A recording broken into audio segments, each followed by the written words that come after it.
Lo que vamos a hacer ahora, lo que van a hacer ahora conmigo es la introducción a Juan. Y me quiero explicar en eso de la introducción técnica, más que nada. Del Evangelio, de cómo se divide, de fecha, autor, composición y todo eso.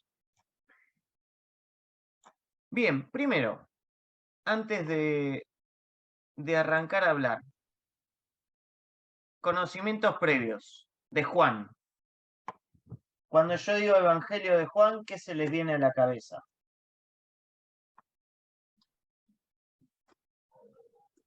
El no sinóptico. Bien, el no sinóptico. ¿Qué más?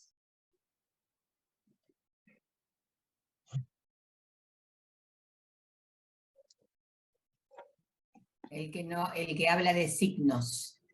Signos, bien. No hay milagros, sino que hay signos. Bien.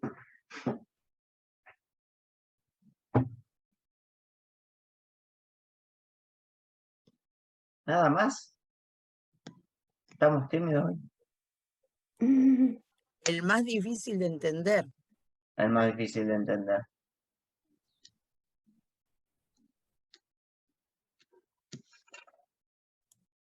El más nuevo. El más nuevo, sí, el más cercano. Cronológicamente.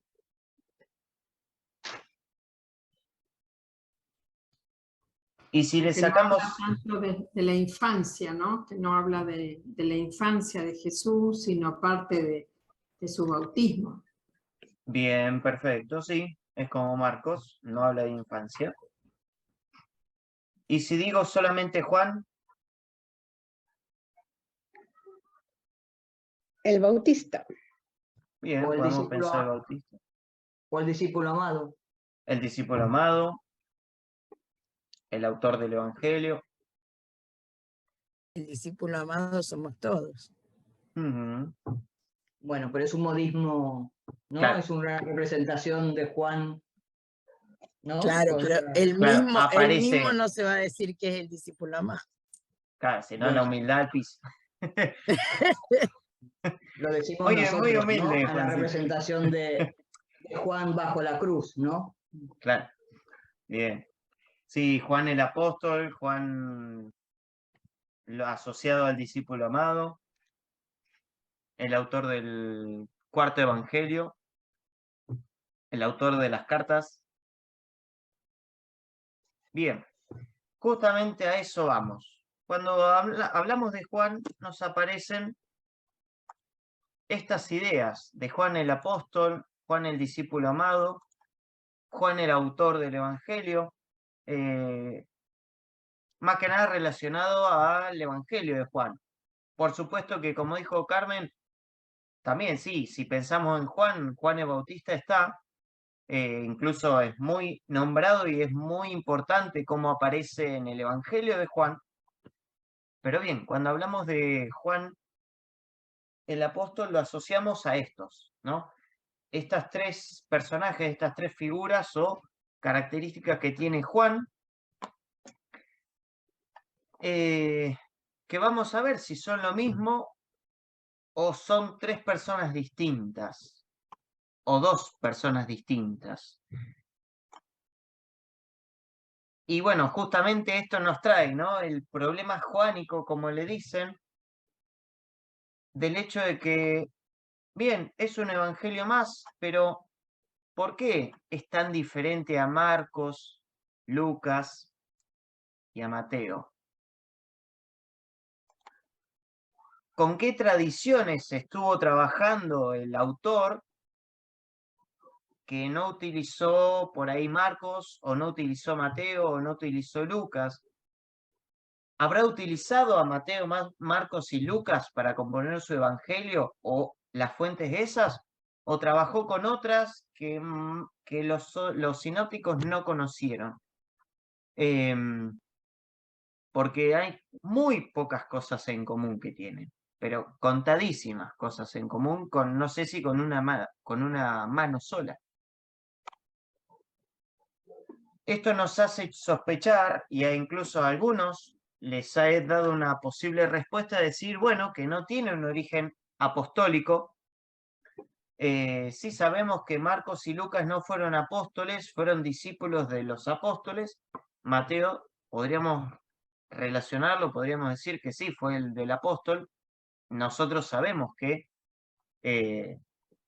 no necesariamente son la persona que escribe, el que figura como título del Evangelio. Lucas sabemos que sí, porque él mismo lo dice, pero bueno, Juan, incluso a la época en que se escribe, y no sé si estaría vivo todavía el apóstol.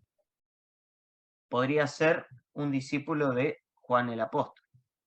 Pero bueno, nos da a entender, o nos podría hacer pensar esto, este problema juánico, ¿no? De que no tiene un origen apostólico, que podría haber sido escrito, no estoy afirmando que sea así, son sospechas que nos hace pensar, ¿no? Que podría ser escrito por algún filósofo griego o algún místico, porque justamente, como decía Gaby, Juan es uno de los más difíciles de entender por su alegoría, por su nivel alegórico que tiene de decir las cosas, porque también es el más poético, el evangelio más poético, el más literario y el más místico también de cómo se escribe. Pero eso nos lleva a otro problema. Entonces, si no fuera de origen apostólico, entonces las enseñanzas que Juan dice, o el evangelio de Juan dice, no son verdaderamente de Jesús. Y si es así, ¿cuántas de las afirmaciones de los dogmas de la iglesia que están totalmente basados en Juan serían ciertos o no serían ciertos? Como la divinidad de Jesús, que es donde más se toca, la doctrina del Espíritu Santo, el sacramento de la Eucaristía, estas afirmaciones de la iglesia que están fuertemente fundamentadas en el Evangelio de Juan, y estaríamos en un grave problema si no tuviera origen apostólico. Pero bueno, eso nos da a entender, o nos da para plantear en la seguridad de que sí tiene un origen apostólico. Ahora, como ven, autor está más fuerte, más grande la letra, el tamaño de la letra, porque vamos a centrarnos en el autor. Y vamos a ir viendo que el autor no es Juan el apóstol, ni es Juan el discípulo amado.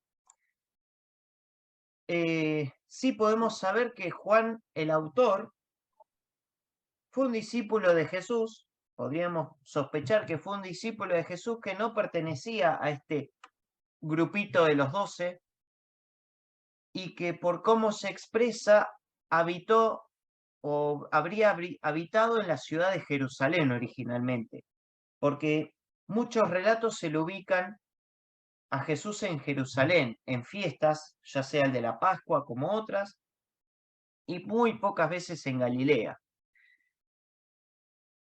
Si nosotros pensamos, o de lo que más o menos hemos hablado, o de lo que sabemos, ¿cuántos años fueron o cuántos años estuvo el periodo este de la actividad o el ministerio público de Jesús? ¿En qué rango de tiempo? No digo para que me digan del 30 al tanto, del 28 al tanto, sino para cuántos años estuvo Jesús ejerciendo su ministerio. 3 años. Bien. Si vemos solamente los sinópticos, aprendemos que Jesús posiblemente tuvo un año público, un año solo de actividad pública. Solamente que asumimos que fueron 3, porque en Juan Jesús fue 3 veces a Jerusalén a celebrar la Pascua. La tercera fue la última. Entonces, está bien, por tradición asociamos, e incluso si me decís 3, listo, ya está re simbólico el número, como que Jesús tuvo 3 años de actividad de ministerio público. Pero bueno, podríamos pensar que fue solamente uno, históricamente hablando. Capaz que hasta Juan, en todo esto alegórico que tiene, capaz que hayan sido 3 años de manera muy simbólica. Pero bueno, Jesús va en Juan, en el Evangelio de Juan, va muy seguido a Jerusalén.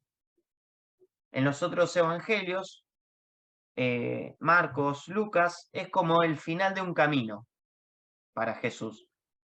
En Juan es muy repetitivo, es muy viajero. Y si vamos al texto al capítulo 21, versículo 24, el autor nos manifiesta algo. Vamos a leerlo, vamos a buscar eso. Capítulo 21, versículo 24. Es el último, el anteúltimo versículo que tenemos. ¿Quién quiere leer?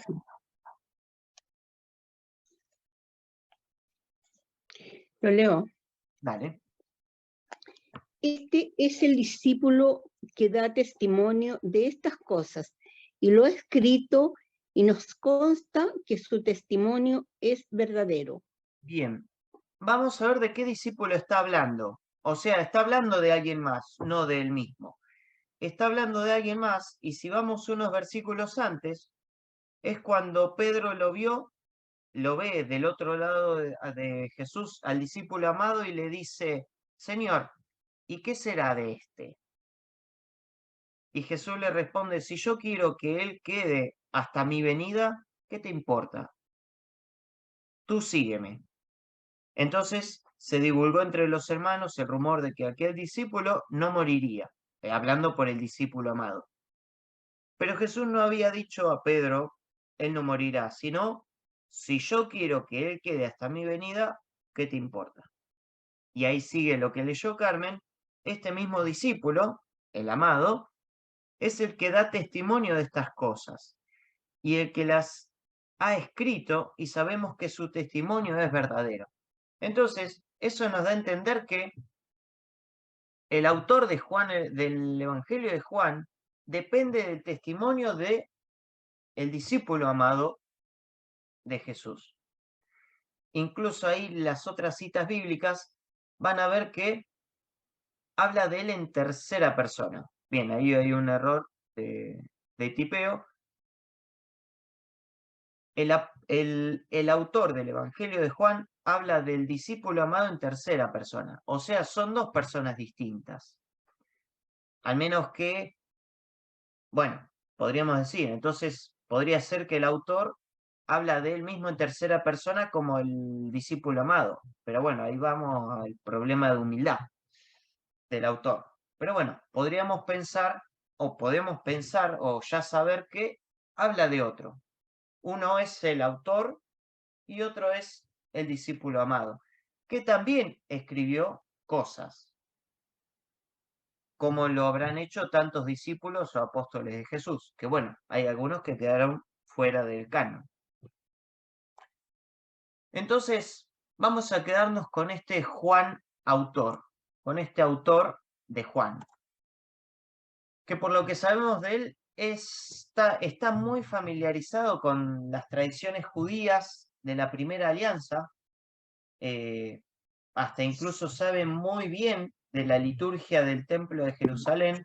Eso nos hace entender que, bueno, es uno de la ciudad de Jerusalén,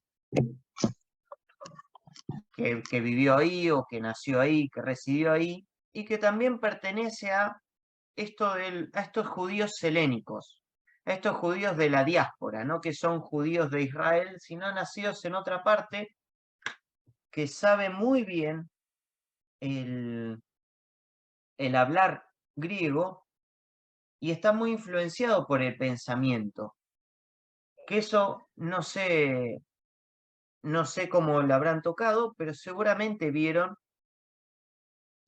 en la introducción del Evangelio de Juan con Diego la otra vez, cómo hay mucha vinculación entre el libro de la sabiduría, que el libro de la sabiduría, si recordamos del año pasado, fueron textos que se escribieron originalmente en griego, con todo este pensamiento y toda esta filosofía, estas alegorías griegas, mezclado también con la religiosidad judía.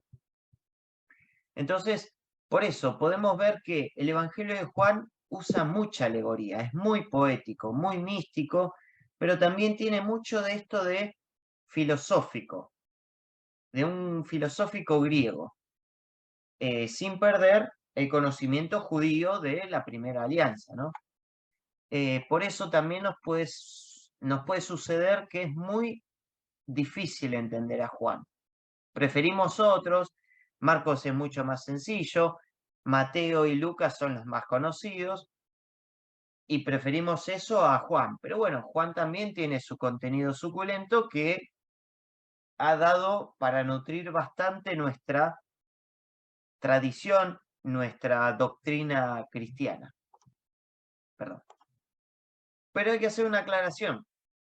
¿Qué es esta? Autor y discípulo amado no son lo mismo, y ninguno perteneció al grupo de apóstoles ni a los 12. Fueron discípulos. No sabemos si después el autor fue un discípulo posterior a la muerte y resurrección y ascensión de Jesús, o estuvo en el momento, pero que es un discípulo del discípulo amado seguramente, o que perteneció a su comunidad. Pero bueno, la tradición recoge esto, de que el Evangelio, el Evangelio viene a través del discípulo amado, que el Evangelio de Juan se compuso dentro de la comunidad del discípulo amado que vivía en Jerusalén. Ahí vamos a ver por qué. Este discípulo amado, como tantos otros discípulos y apóstoles, hasta podríamos pensar, ¿por qué no?, de la misma Magdalena que haya compuesto su propia comunidad, habría formado esta comunidad cristiana después de la resurrección de Jesús. Pero, por cómo se compone el libro, podríamos decir que fue un poco aparte de Pedro y del resto de los apóstoles, como que hizo un poco su rancho aparte. ¿Qué cosa te encantó, Adri? Lo de que Magdalena podría haber tenido su comunidad propia, ¿no? Lo de Magdalena, sí, sí. Y sí, ¿por qué no? Perdón, Encima, buenas sí. noches. Es que estoy Hola. con varias cosas, por eso apagué la cámara, pero acá estoy escuchando. Está bien, está bien. Pero sí, supuestamente hasta hay un evangelio de Magdalena. No sé si será de un discípulo o una discípula de Magdalena, pero bueno, no entró dentro del canon, lamentablemente. Sus motivos habrán tenido, pero bueno, no podríamos negar esa posibilidad.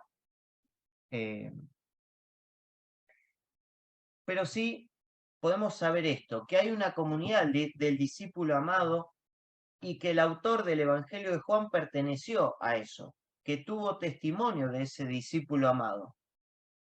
Que bueno, por ahí esa diferencia que tiene con el resto de los sinópticos es porque fue un poco más independiente a Pedro y al resto de los apóstoles.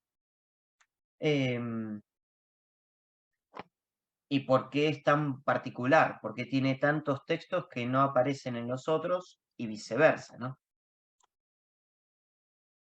También podemos pensar que en algún momento, después de la destrucción del templo en el año 70, se trasladaron, salieron de Jerusalén expulsados por los judíos o escapando de los judíos, y se trasladaron a Éfeso, donde es el origen de este evangelio en Asia Menor, y que bueno, ahí recién habría nacido este evangelio, que se lo ubica entre finales del siglo I y principios del siglo II después de Cristo. Incluso, hasta podemos pensar que el autor del evangelio sea el mismo autor de las cartas de Juan.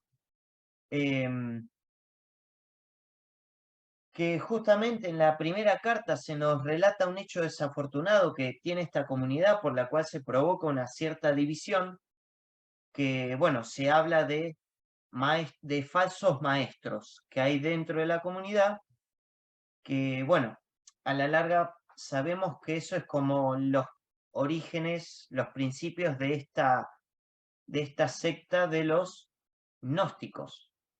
Que sí, a lo mejor leyeron y malinterpretaron el Evangelio de Juan, viendo a un Jesús demasiado espiritual y sacándole esta humanidad a Jesús, que justamente es la herejía que tienen estos gnósticos, esta herejía gnóstica, de no reconocer a ese Jesús verdaderamente humano. Que bueno, en el credo niceno constantinopolitano lo decimos con tantas ganas, tanta fuerza y lo creemos así, que Jesús fue verdaderamente Dios, pero no perdió su verdaderamente humano. Capaz una mala lectura del Evangelio de Juan, o literal, lo llevó a perder esa humanidad en Jesús. Cosa que los evangelistas sinópticos lo tienen bastante. Pero bueno, esta ocasión, esta separación que habrán sufrido, capaz los llevó después a acercarse más a las otras comunidades cristianas y reconocer a Pedro como este pastor de las ovejas.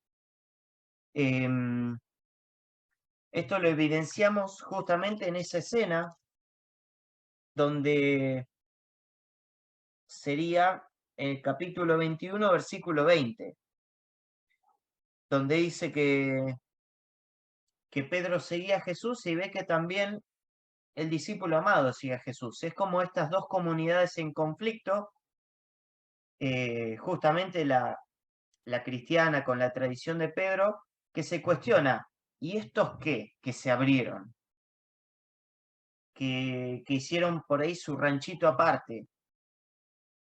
¿Y qué pasa con estos? Y bueno, son parte de la comunidad también, son cristianos también. Jesús también los quiere y figuran acá en el texto. Pero no es que están apartados del rebaño, por así decirlo, ¿no? Y que acá después, capaz de después de ese problema en la comunidad, se acercaron un poco más y, bueno, reconocen a Pedro como este pastor. Por eso el capítulo 21 es como un anexo, es un apéndice que se pudo haber agregado después de este conflicto que tiene. Seguimos con Juancito autor. Bien, recordemos esto, se compuso en Éfeso, en lo que es actual Turquía, que bueno, ahora cambió de nombre, Turquía, y nos ubicamos a fines del siglo I, principios del siglo II, entre el 90 y el 110, creo que era la composición. Bastante más después de los anteriores, ¿no? De los sinópticos. Y bueno, mucho más lejano después de la destrucción del templo. Y bueno, y las cartas de Juan se componen después, en fechas posteriores. Su esquema se compone de dos partes, dos grandes partes, que van la primera parte del capítulo 1 hasta finales del capítulo 12, y el siguiente capítulo, las siguientes partes, es desde el capítulo 13 hasta el final del 20. Que a su vez, cada parte tiene su prólogo y su epílogo. Perdón, ahí en prólogo me confundí, no puse... Ah, no, creo que terminaba en 13:1. En solamente en ese versículo. Y después, posteriormente, aparece el capítulo 21 como este apéndice agregado después de acontecimientos que la comunidad vivió. Que hasta incluso la comunidad juánica podría haber estado fuertemente compuesta por por discípulos de Juan el Bautista. Por eso también Juan el Bautista tiene mucha fuerza, mucha presencia en el Evangelio de Juan. Y por eso también la introducción de Juan, donde habla de la luz y que Juan apareció uno que era el testigo de la luz, que no era la luz, bueno, obviamente haciendo mención a Juan y esta importancia que tenía en relación con Jesús. No superior, pero que era testigo de la luz. Y justamente en el capítulo 20, versículo 31, por eso la canción del principio que se llama Vida en Él, de Pablo Martínez, está el motivo, la finalidad por la cual se escribe el Evangelio de Juan. Para que los pueblos tengan vida en Él, para que todos los que creen que Jesús es el Mesías, el Hijo de Dios, crean y tengan vida en su nombre. Que esto también tiene doble finalidad. La primera finalidad es, obviamente, esto de Jesús el Mesías, el Hijo de Dios, no hablando de este rey, este Mesías descendiente de David, como se creía en el judaísmo, sino que Jesús es el Hijo de Dios igual al Padre, que comparte la divinidad. Esto es lo que a los gnósticos los llevó a confundirse. También que bueno, esto es por lo que lo acusan. Si nosotros agarramos los evangelios y los motivos por los que acusan a Jesús, de un evangelio a otro van cambiando. Creo que dos coinciden, que lo tratan por blasfemia o tantas otras cosas, pero en el de Juan se lo acusa por pretender ser hijo de Dios, que justamente estaba por la ley, por la Torá, penalizadísimo. Era muy penal. Entonces, ante tal ofensa, ante tal atrocidad a la ley de Dios, es que lo acusan. Y lo acusan ante Pilato con eso, con ese justificativo. Y el autor describe a Jesús no tanto en las tradiciones, con las tradiciones estas, como había dicho, mesiánicas de la primera alianza, sino más desde lo sapiencial. Desde estos textos de la sabiduría, que seguramente lo habrán visto, esta comparación que hace el Evangelio de Juan con el libro de la sabiduría. Que bien, esa sabiduría de la que se habla repasando un poco, esa sabiduría de la que se habla en el libro de la sabiduría, que está incluso desde antes de la creación y es presente en la creación, bien, para los cristianos esa sabiduría no es sabiduría, sino que es propiamente Jesús. Jesús es esa divinidad que comparte con Dios el estar presente en la creación y en todos los acontecimientos del cosmos, ¿no? O sea que es principio y fin. Justamente Juan es el que nos habla de el alfa y el omega, el principio y el fin. Entonces, verlo de esa manera utiliza este recurso de la alegoría, de las filosofías griegas, pero también desde estas tradiciones sapienciales del judaísmo. Y esta segunda finalidad es que creyendo tengan vida en Él, tengan vida en su nombre. ¿Y qué es tener vida para Juan? ¿Qué es tener vida realmente? Que obviamente se encuentra en el Hijo y viene de Dios esa vida. Y que es gracias a Jesús que se obtiene esa vida. Pero conociendo a Jesús y teniendo fe en Él como revelador del Padre. Porque justamente la humanidad no conoce a Dios. No, es un hecho que no tenemos un conocimiento visual, físico, de haber estado en presencia de Dios. Y el Evangelio de Juan nos dice que solamente Jesús estuvo en presencia de Dios, comparte esa divinidad y es el que haciéndose carne nos la comparte. Y gracias a Jesús podemos ver realmente a Dios. Y este ver no de ver así como los veo a ustedes si me prenden la cámara, o no los veo porque no me prenden la cámara, o saber que están ahí presentes, sino tomar conocimiento, compartir ese conocimiento, la existencia. Que bueno, el lado contrario, los que permanecen en la muerte o no alcanzan esta vida eterna, son aquellos que Juan denomina, que aparecen en su evangelio, el mundo o los judíos. Que bueno, esto del uso del tema de la frase los judíos nos muestra esta composición tardía, ¿no? Después de la destrucción del templo, cuando ya era muy fuerte la contraposición o las diferencias que habían entre cristianos y judíos.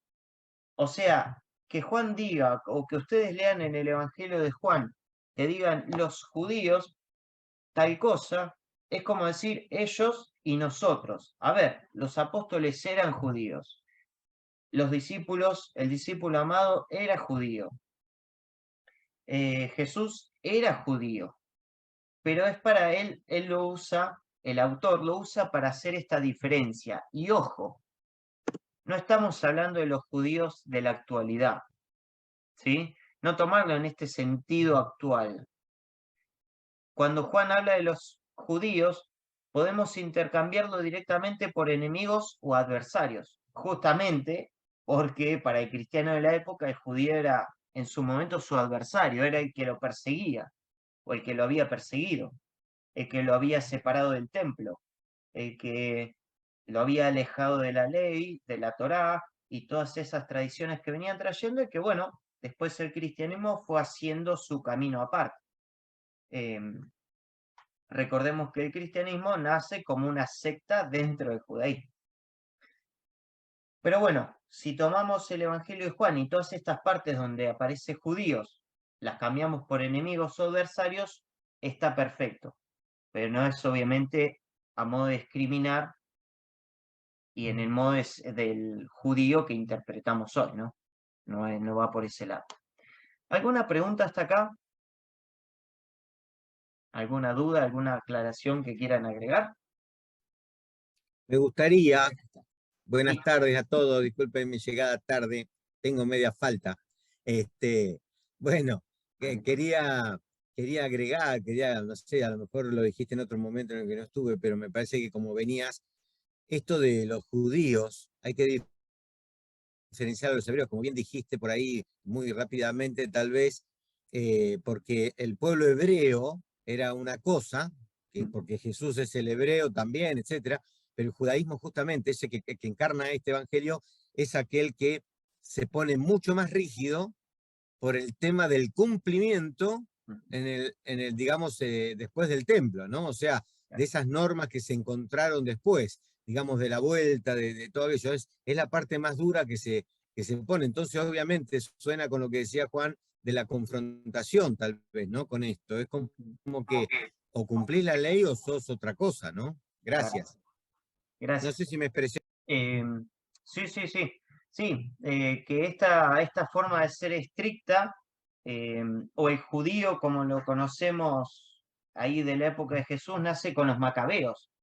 Los macabeos, cuando estaba este imperio griego después de Alejandro Magno, para hacer un poco de repaso de historia, cuando estaba este Epifanio o Antíoco, que obligaba, o él había vulnerado el templo, lo había profanado y había puesto imágenes de sus dioses griegos en el templo, y que los macabeos hacen toda esta revolución, llevan adelante toda esta revolución no solamente nacional, sino religiosa, para expulsar a estos griegos y también para reforzar esta fe, esta religiosidad en el pueblo. Y es cuando también pasa esto, que aparecen los fariseos, este grupo de los fariseos en la historia de los macabeos, y que bueno, va reforzando todo esto de las leyes, de los preceptos, haciéndose mucho más estricto. Y que bueno, justamente también hay fariseos que se han convertido y han pertenecido a esta comunidad. Por eso también estas diferencias, ¿no? Esto de que, bueno, los judíos, aquellos, cuando habla de los judíos, son aquellos, nuestros enemigos, nuestros adversarios. Obviamente porque ellos también eran judíos, pero es para hacer esta diferencia. Bien, seguimos. Entonces, como decía, es un hecho que nadie vio a Dios. Nadie. Por ahí podemos decir que sí, Moisés compartió la gloria de Dios, o algunos muy pocos tuvieron conocimiento, hasta incluso se tenía esta creencia de que si veías a Dios, obviamente ya estabas condenado a morir, ya tenías que morir porque nadie vio a Dios, nadie ve a Dios y vive para contarlo. Muy tradicional del judaísmo. Pero bueno, dentro de Juan tenemos esto, que sí podemos ver a Dios a partir de Jesús como el mediador, el que revela, y no es un mero reflejo, sino es que es Dios mismo encarnado.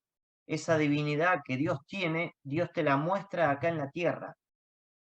Y es el único que conoce a Dios y es el único que te la puede revelar.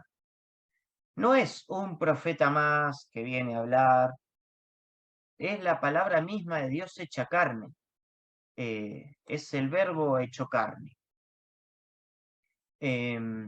Entonces, en Jesús mismo, según desde el Evangelio de Juan, podemos ver todo lo que Dios es, porque todo está revelado y en ese momento mismo en Jesús. Por eso también, gracias a Juan, bueno, a Jesús también se lo puede llamar Dios, o lo podemos considerar Dios, parte de la divinidad, esa segunda persona de la divinidad. Y como bien decía, creo que Ana había sido,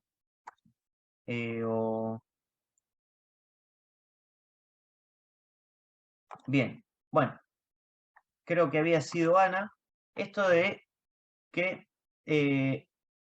no hay milagros, o sí hay milagros, pero no se los llama milagros en Juan, se los llama signos o señales, porque justamente significan lo que Jesús es y lo que viene a revelar del Padre, viene a revelar de cómo es el Padre, que justamente son 7, número simbólico, son las bodas de Caná, la curación del hijo del funcionario real, que esa es una reversión de la curación del sirviente, el centurión, la curación de este enfermo de la piscina, que justamente se da en Jerusalén, ahí tenemos uno de los momentos en que Jesús está en Jerusalén, la multiplicación de los panes, que esa se da en Galilea, bueno, la caminata sobre el mar, la curación del ciego de nacimiento y la resurrección de Lázaro, que Juan tiene esto también de que ayuda con ciertos signos a explicarlos, a reforzarlos con un discurso que Jesús tiene y sobre sí mismo, porque esto también en Juan es donde Jesús dice el yo soy, cosa que se le atribuía en la tradición veterotestamentaria o de la primera alianza a una forma de llamar a Dios, o en la forma en que Dios se presentaba a los demás. Ahora, que Jesús mismo diga, yo soy, listo, es Dios que está hablando. Entonces, por ejemplo, en la multiplicación de los panes, ahí tenemos este discurso de yo soy el pan de vida. En la curación del ciego de nacimiento es el yo soy la luz. Y el yo soy la resurrección y la vida dentro de este cuadro, dentro de este momento de la resurrección de Lázaro.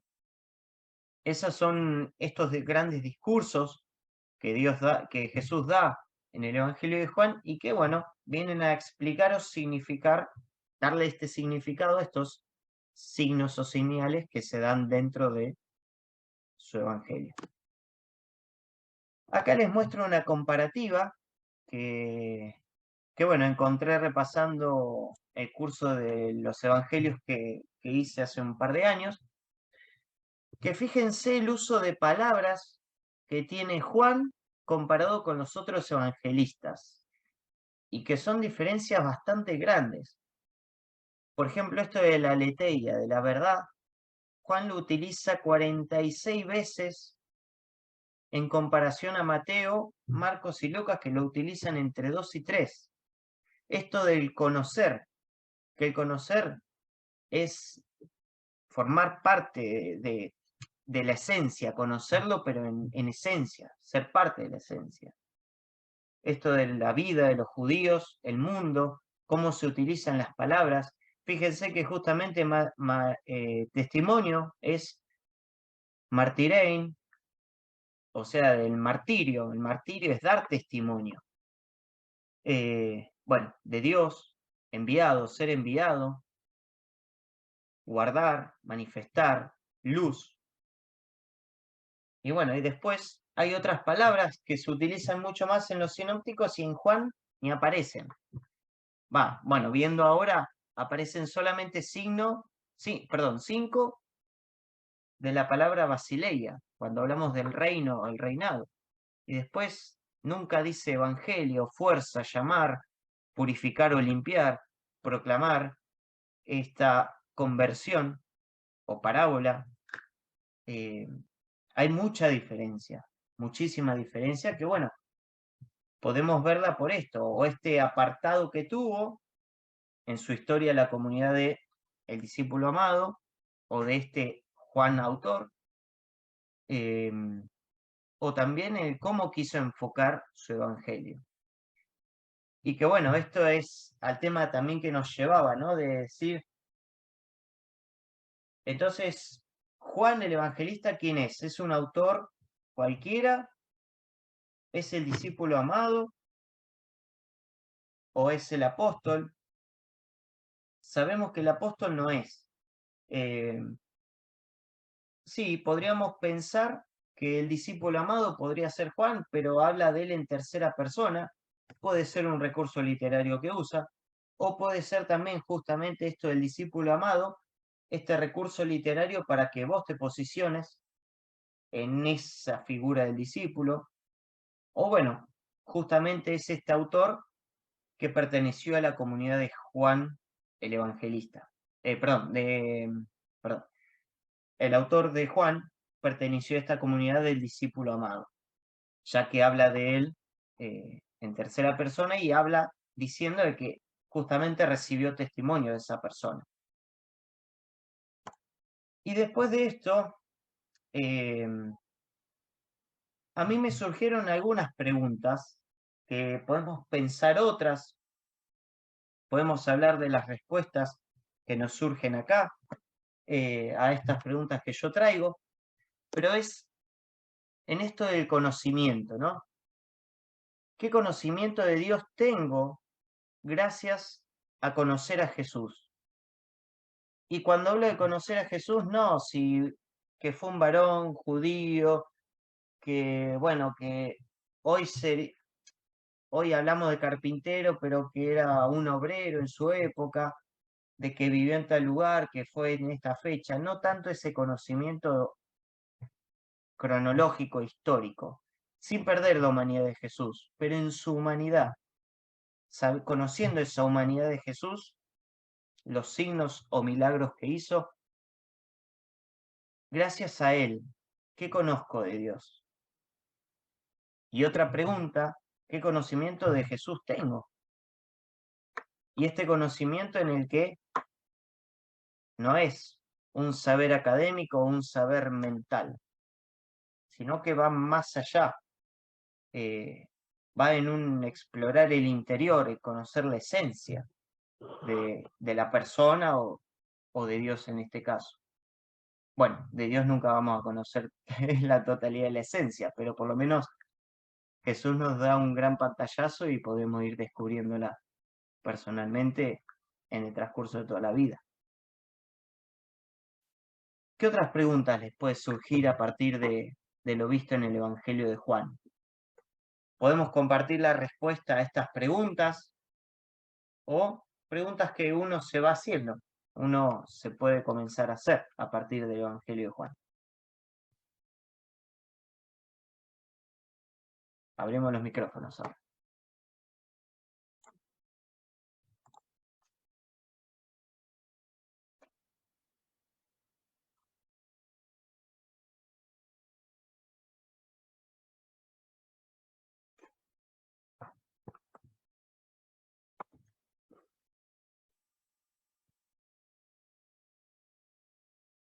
Mucho para pensar, muy complicado, Juan.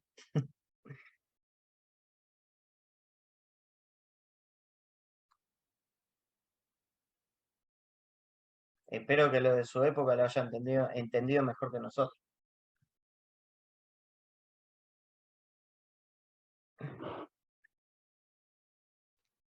A mí me parece que como algunas preguntas que por ahí nos hacemos al acercarnos a la palabra, bueno, ahora nos referimos estrictamente al Evangelio de Juan, ¿no?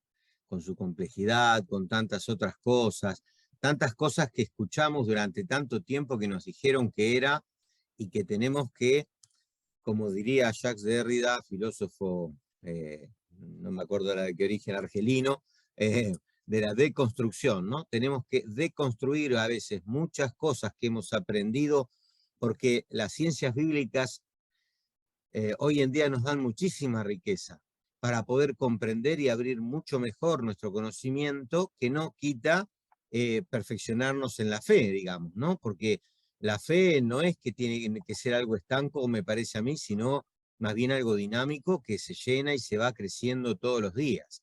Entonces digo, esa deconstrucción, ese sacarse el ropaje con el que vinimos y poder preguntarnos y permitirnos abrir el corazón a novedades, ¿no? O sea, hacer los odres nuevos, que en algún momento habla alguno de los evangelios, en algún momento y dice, odre nuevo para el vino nuevo, ¿no?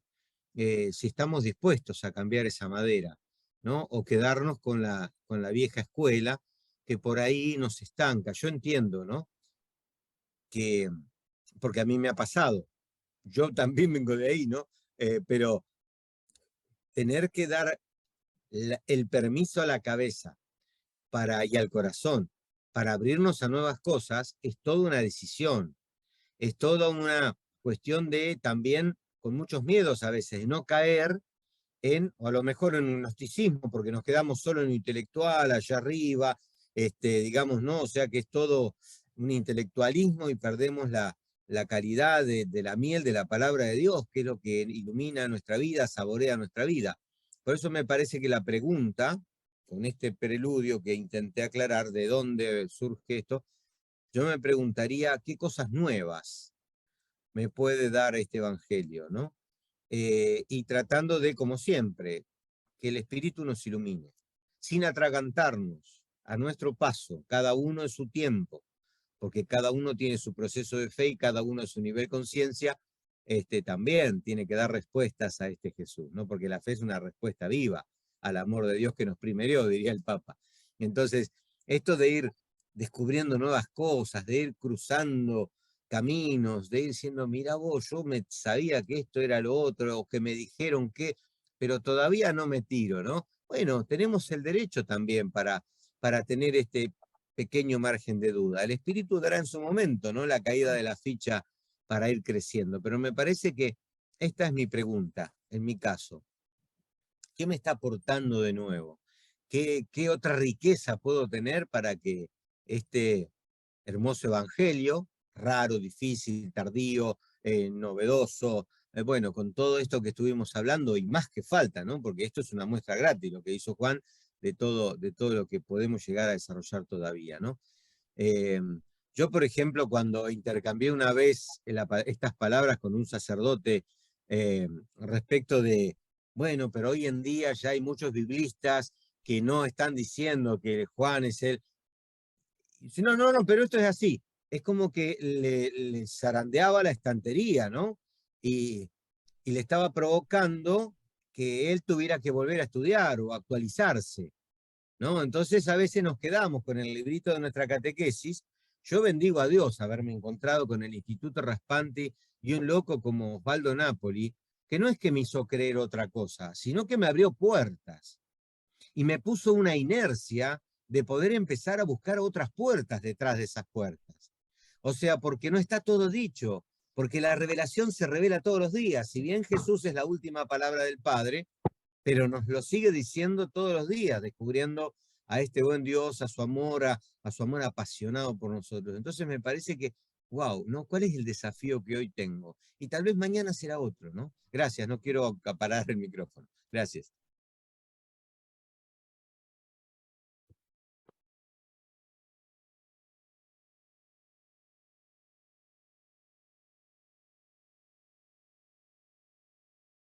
Yo comparto una cosita, me uno a lo que ya compartió Héctor, pero le sumo lo que a mí me hace resonar en mi experiencia de fe personal, el Evangelio de Juan.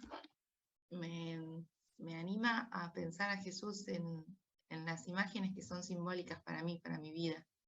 O sea, esto yo soy de él, me anima a pensarlo, bueno, para mí, qué es o cómo se representa Jesús, ¿no? Si él en mi vida diría, no diría oveja, yo no soy pastor, yo soy el buen pastor porque no tengo experiencia de campo ni de mucho menos, pero a lo mejor sí diría, yo soy el silencio, yo soy tu soledad, yo soy tu consagración, yo soy tu amor al estudio, yo soy el amor a la catequesis, o sea, las cosas que para mí son puertas, ¿no? de encuentro con lo divino, de encuentro con él.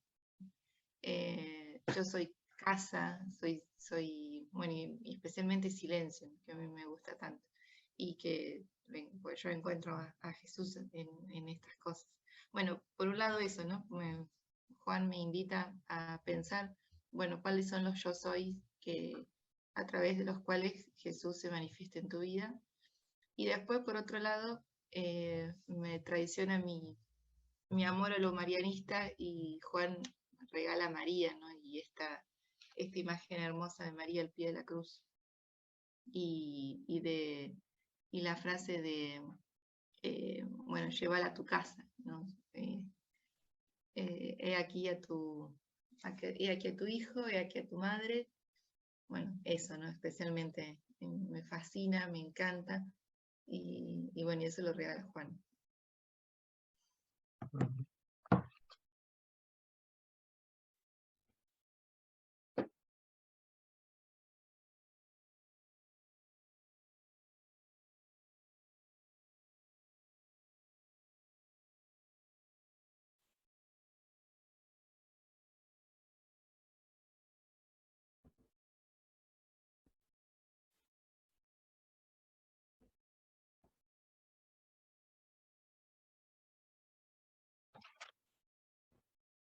Justo estaba buscando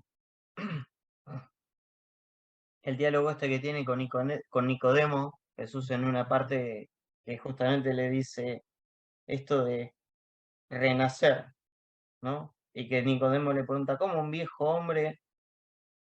hombre puede nacer cuando ya es viejo? ¿Acaso puede entrar por segunda vez en el seno de su madre y volver a nacer? Y esto también creo que es en esto del reencarnarse, del encarnarse de Jesús, cómo nosotros volvemos a la vida en otras cosas, cómo vamos muriendo y renaciendo.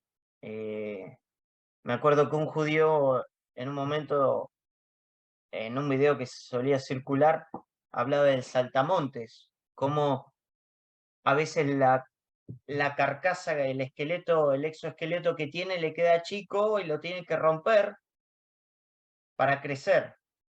que sí, por momentos, por un principio es frágil, hasta que esa nueva exoesqueleto se empieza a endurecer de vuelta, pero ya creció, ya es más grande. Y esa otra pregunta podría ser, ¿cuál es la vida que me trae Jesús? O esta vida nueva, esta agua viva, ¿qué es lo que me llevaría a esa nueva vida o a ese renacer en el espíritu y en el agua?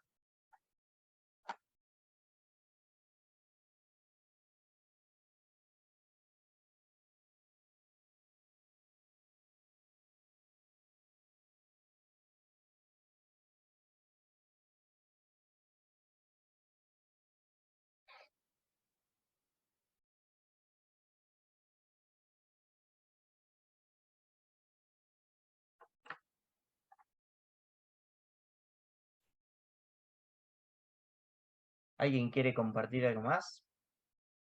¿Alguna duda también que tenga? O seguir preguntándonos qué preguntas nos siguen surgiendo. ¿Cómo el Evangelio de Juan me interpela? ¿O qué vida nueva me trae? Sumo otra cosita. Dale. Me encanta. Esto de... Bueno, estoy leyendo algunas cosas de teología cuántica que me encantan. Y que un poco la teología cuántica invita a pensar la teología para estos tiempos, ¿no? Y llevarla de la mano de la ciencia, cosa que se ha peleado por tanto tiempo, ¿no? Y hemos metido tanto la pata en eso y hemos perdido tanto como humanidad.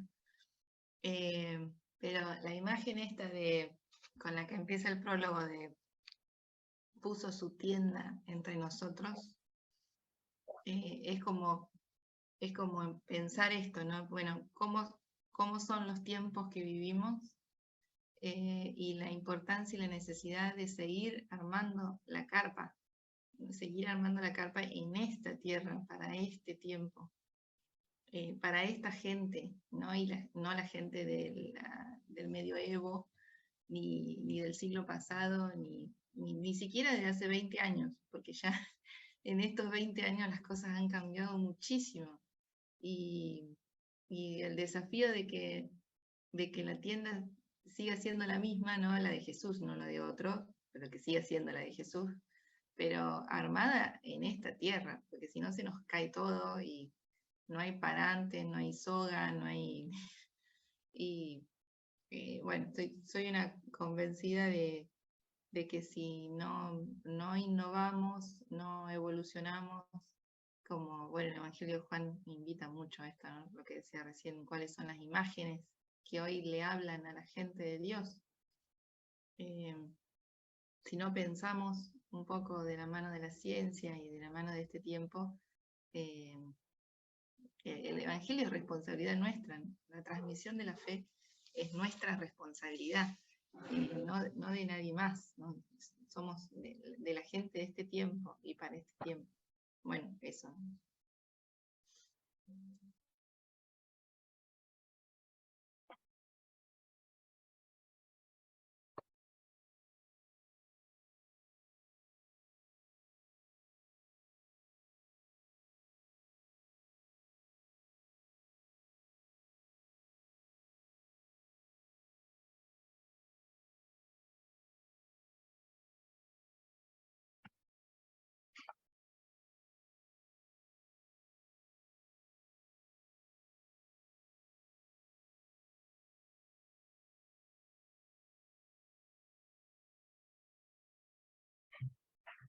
¿Leyeron alguna vez de corrido el Evangelio de Juan? Así de principio a fin.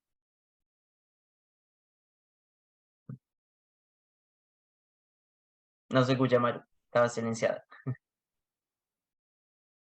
Estoy en eso. O sea, es un evangelio difícil y entonces el Evangelio de Juan a mí me invita mucho a la imagen de marianista del discípulo amado, es lo que más me gusta, pero son imágenes que uno tiene de Juan.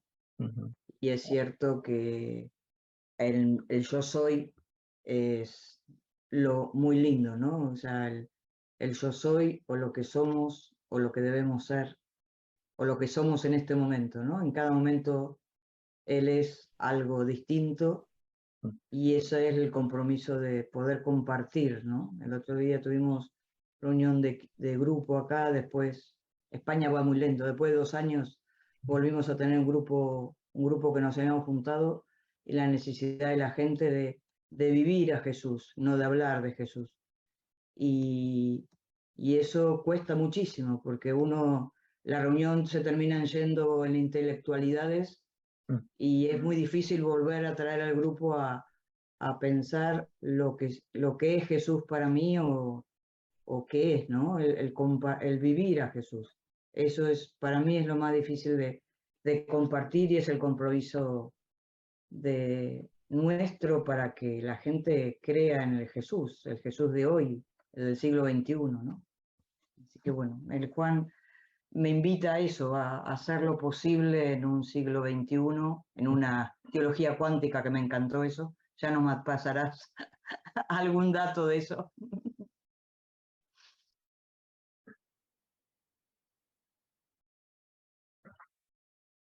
Es como que ahora la palabrita cuántico se le agrega a todo los avances de ahora. Los avances de ahora, los científicos.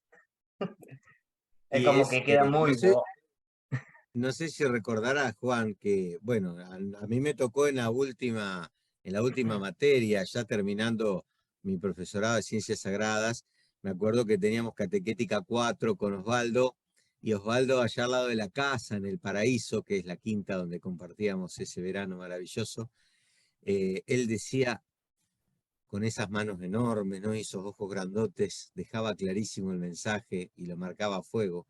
Necesitamos catequistas de fibra óptica, porque la iglesia es tan lenta, decía, que no llegamos nunca, llegamos con una curita de una operación de hígado grande, dice, no servimos nunca.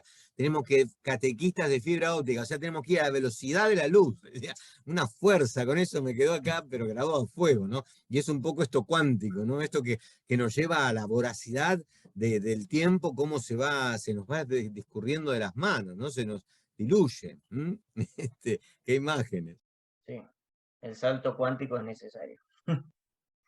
Ahí tengo 2 libritos. Uno es de un marianista nuestro, Manuel Gonzalo, español, el padre Manuel, que está en Buenos Aires ahora, que escribió sobre, bueno, ciencia y fe. Un librito hermoso, se llama Gracias Tiburón, justamente, ¿no? Porque venimos del agua.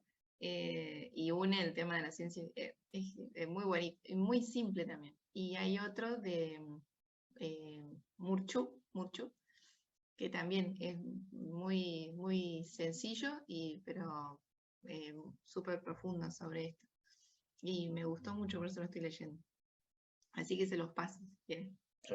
Dale, después pásanos el nombre por escrito, así me queda, dale.